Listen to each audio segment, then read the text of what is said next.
আসসালামু আলাইকুম। বরবাদ ছবি 50 কোটি টাকা ক্রস করছে। বরবাদ ছবিটা 50 কোটি টাকা ক্রস করছে।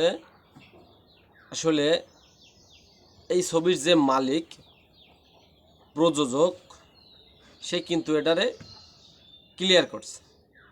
সে কিন্তু এই বিষয় নিয়ে কথা বলছে কোনো একটা মিডিয়ার সামনে। 50 কোটি টাকা ক্রস কালেকশন করছে, 50 কোটি টাকা অতিক্রম করছে বরবাদ ছবি অলরেডি। আরও যদি এনিমের 3 সপ্তাহ চলে, আরও যদি 3 সপ্তাহ চলে, তাহলে কিন্তু 100 কোটির যে স্বপ্নটা বা 100 কোটির যে আশাটা যেভাবে চলতে আছে, আসলেই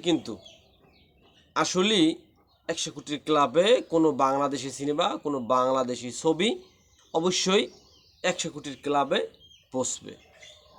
শাহরিন সুমি, সে যে প্রযোজক, এই ছবিটার মালিক, সে জোর গলায় বা তার যা আত্মবিশ্বাস দেখলাম, তার যে আত্মবিশ্বাসটা দেখলাম, তাতে বোঝা যাচ্ছে যে অবশ্যই অবশ্যই বাংলাদেশি কোনো একটা ছবি একশো কোটি টাকার ক্লাবে পৌঁছাতে পারবে। শুধু তো এখন তো বাংলাদেশের ভিতরে সিঙ্গেল স্ক্রিন বলেন, মাল্টিপ্লেক্স বলেন, এর ভিতরেই চলতেছে। এখনও অনেক জায়গায় হাউসফুল যাইতেছে। 1 মাস প্রায় হয়ে গেছে বা 3 সপ্তাহ মতন হয়ে গেছে। এখনও অনেক সিনেমা হলে হাউসফুল যাইতে আছে। বাংলাদেশি সিনেমা একটা কথা চিন্তা করে দেখছেন যে বাংলাদেশি সিনেমা, কোনো একটা সিনেমা শাকিব খানের 100 কোটি টাকা ক্রস কালেকশন করবে? এখনও কিন্তু অনেক রাষ্ট্রে মুক্তি পায়নি, যেরকম শুনছি 18 তারিখে ইউএসএ মুক্তি পাইছে, আরও মিডল ইস্টে কিছু রাষ্ট্রে 18, 19 তারিখ বা 20 তারিখে মুক্তি পাবে, বা অন্য অন্য রাষ্ট্র, বাহিরের রাষ্ট্র এই বরবাদ ছবিটা মুক্তি পাবে। আসলে সেখান থেকেও তো কিছু কালেকশন আসবে।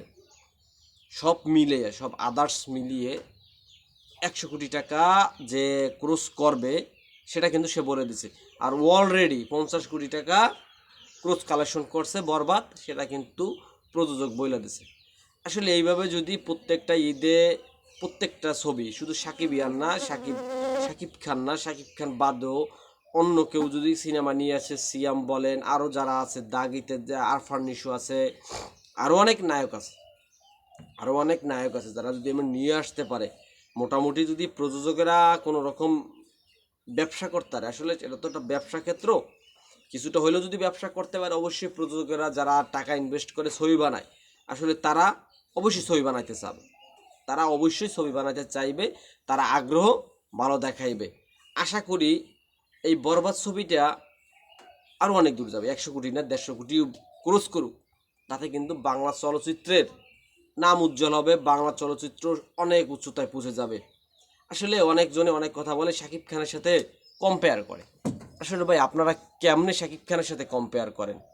আসলে যে মানুষটা 25 বছর তামাই ইন্ডাস্ট্রিতে ছবি দিয়ে আসতেছে, চলচ্চিত্রে বা বাংলাদেশ চলচ্চিত্রে ছবি দিয়ে আসতেছে, 25 বছর তার কাজের এক্সপিরিয়েন্স, আর যার কাজ হয়েছে 500-600 কাজ চলে হয়ে আসছে, আর যে এরা 12-14টা ছবি করছে বা 20টা-50টা করছে, তাদের সাথে শাকিব খানের তুলনা দিয়ে, আসলে এটা মানুষের কমন সেন্স, অনেকেই তুলনা দেওয়া উচিত না। Shakib Khan is megastar, superstar, king খান যাই বলেন, আখ্যা যাই দেন, আসলে সেই নাম্বার 1। শাকিব খানকে যে ক্যারেক্টার বলেন, যে অভিনয় বলেন, তাকে দিয়ে সম্ভব। কান্দন্য অভিনয় দেবেন, ইমোশনাল অ্যাকশন মুভি, লাভস্ট্রিক, মানে যেভাবেই দেবেন, ঘরোয়া মুভি, শাকিব খান কিন্তু সেটাই অভিনয় করে দিতে পারবে, এটাই সবচেয়ে সঠিক কথা। আর শাহরিন সুমি যে কথাটা বলছে, তার কথা ধরে একটা কথা বলতে চাই, প্রযোজক যে কথাটা বলছে 100 কোটি 150 কোটি ছাড়াবে, অবশ্যই আপনার ছবি যে হারে চলতেছে বা যে হারে চলতেছে সিনেমা হলগুলোতে, এখনও অনেক অনেক 5টা শো চালায়, 3টা শো হাউসফুল যায়, 2টা যায়, এইভাবে যাইতেছে। অবশ্যই আপনার ছবি হাউসফুল যাইতেছে, অবশ্যই আপনার ছবি 100 কোটির ক্লাবে অবশ্যই পৌঁছবে। আপনি এরকমের আমাদের বাংলাদেশে ভালো বড় ছবি নিয়ে আসেন। আরও যারা প্রযোজক আছে, যারা ইনভেস্ট করে, যারা ছবি বানায়, আরও ভালো ভালো প্রযোজক আসুক, এটাই অবশ্যই কামনা করি। বাংলাদেশ চলচ্চিত্র আরও অনেক দূর যাবে, এইটাই যারা সাধারণ মানুষ ভালো ভালো ছবি আসবে দেখবে, এইটাই আশা করে, আসলে এইটাই আশা করে। আজকে আর বেশি কথা বলবো না। বরবাদের জন্য অবশ্যই শুভকামনা থাকবে, কারণ 50 কোটি অলরেডি ক্রস কালেকশন হয়ে গেছে। এই জন্য শুভকামনা থাকবে। শাহরিন, সুমি, প্রযোজক আবুকে অবশ্যই বলবো আপনি আরও সামনে এর চেয়েও ভালো ভালো ছবি নিয়ে আসবেন। আপনার জন্য শুভকামনা থাকবে অবশ্যই আপনার জন্য শুভকামনা। আজকের ভিডিওটা এই পর্যন্তই। ভালো থাকবেন সবাই। আল্লাহ হাফেজ।